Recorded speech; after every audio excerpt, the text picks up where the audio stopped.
மாண்புமிகு புரட்சித் தலைவி அம்மாவுடைய அரசு, மாண்புமிகு தமிழ்நாடு முதலமைச்சர் அண்ணன் எடப்பாடியார் அவர்களும், துணை முதலமைச்சர் அண்ணன் ஓபிஎஸ் அவருடைய ஆணைக்கிணங்க நம்முடைய கோவை விமான நிலையம் விரிவாக்கம் நீண்ட காலமாக இருந்த பிரச்சனை. மாண்புமிகு முதலமைச்சர் அவரிடம் இதை எடுத்து சொல்லும் பொழுது, முதலமைச்சர் அவர்கள் நேரடியாக இந்த விமான நிலையம் சம்பந்தமாக இடம் கொடுப்பது சம்பந்தமாக இருக்கக்கூடிய அந்த அசோசியேஷன் சம்மந்தப்பட்டவங்க எல்லாருமே முதலமைச்சர் சந்தித்தாங்க. அங்கே இருக்கக்கூடிய கைட்லைன் வேல்யூ ரொம்ப காலமாக ஏற்றாமையாக இருக்குது, எங்களுக்கு கைட்லைன் வேல்யூ அதிகம் பண்ணி கொடுத்தா எங்களுக்கு நிலத்தை எடுக்கணும்னு சொன்னாங்க.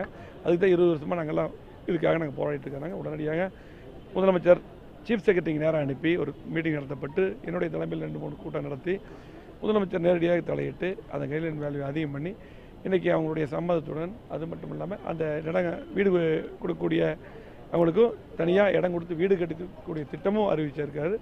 ஆகவே இன்றைக்கி பார்த்திங்கன்னா ஒரு அற்புதமான நாளாக இன்றைக்கி அந்த நீண்டகால பிரச்சனை இந்த விமான நிலையம் விரிவாக்கத்துக்கு நில உரிமைதாரருக்கு இன்றைக்கு நிதி வழங்கப்பட்டிருக்கிறது. உண்மையாலும் மிகப்பெரிய ஒரு கோவை மாவட்டத்துக்கு இது முக்கியமான நாளாக நான் கருதுகிறேன். அது மட்டும் இல்லாமல் பார்த்திங்கன்னா இதுக்கு பல்வேறு தடங்கள் வந்துட்டுருக்கு. பார்த்திங்கன்னா பல்வேறு எந்த ரூபத்தில் வந்து தெரியுது அப்படியே. ஏன்னா இது நமக்கு இந்த விமான நிலையம் விரிவாக்கம் நடந்ததுன்னா, அதாவது பல்வேறு ஃப்ளைட்டு வரும், கார்கோ ஃப்ளைட் பூரா வந்துடும். அதுக்கு பின்னால் நமக்கு திருப்பூர் இருக்கக்கூடிய அத்தனை கூட்ஸும் இங்கே தான் வரும். அதே போல் நீலகிரி மாவட்டம் டீ எக்ஸ்போர்ட் எல்லாத்துக்கும் இங்கே வரும். நிறைய ஐடி கம்பெனிஸ் வந்துடும்.